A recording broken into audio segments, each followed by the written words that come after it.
The Irwins have given fans an update regarding Bindi's battle with endometriosis. Yeah, for more, we're joined by entertainment editor Peter Ford.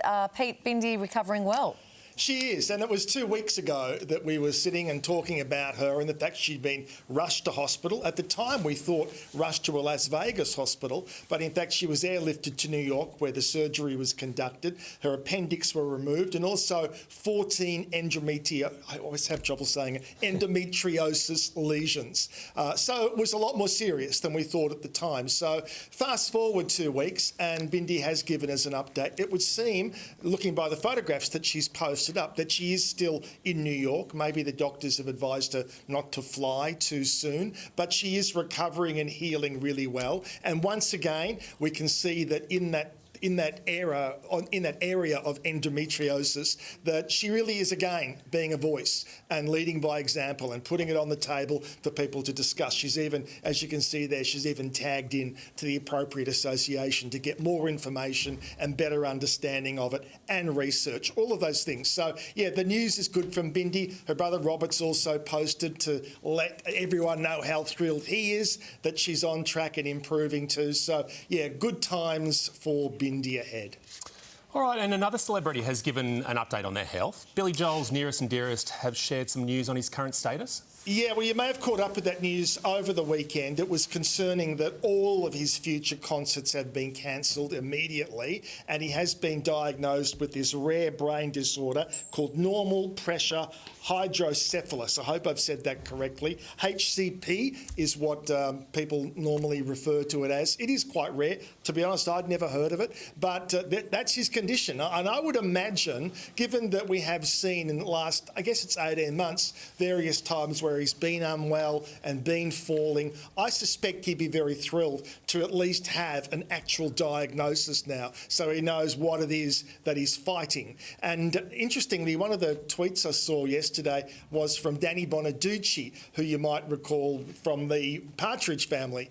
Well, there he is. Now, he had the exact same thing, and he actually had surgery and said he's 100% well and fit. Now, there's been no indication that Billy is going to be having surgery for it, but at least now I'm sure he's getting the absolute best advice from the experts, and family members, including ex-Christy Brinkley, has gone public and sent her best wishes. His daughter Alexa has also gone online to send her best wishes as well. So I'm sure there are a lot of people in Australia today who are thinking, gee, I'm glad I went to see him when he was in Melbourne a couple of years ago. That's not to say he's not going to get back on the horse and perform again, but it could be quite a while. Pete, the ongoing feud with the Beckham family, it's continuing online. I think this is just getting ugly now.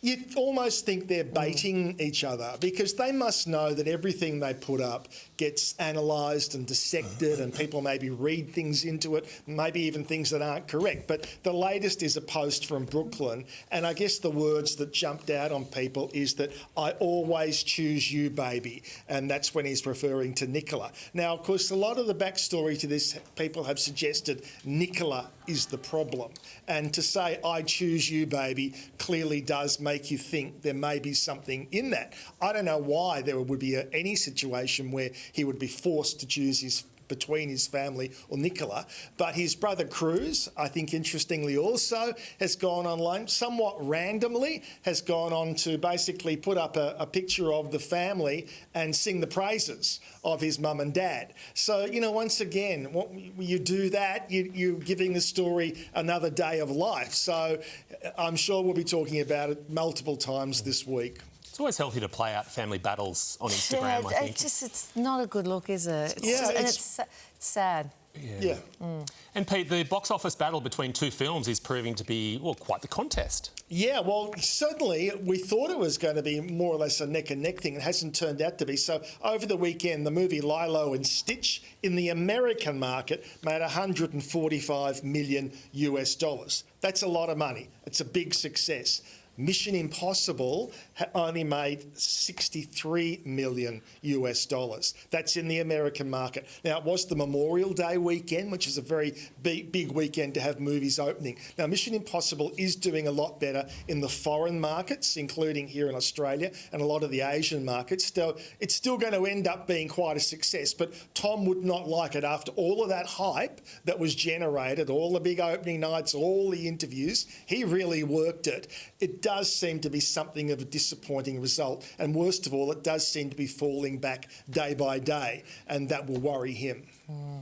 OK, all right, Pete, we'll check you a bit later in the show too. Thank you. OK, thank you. Right.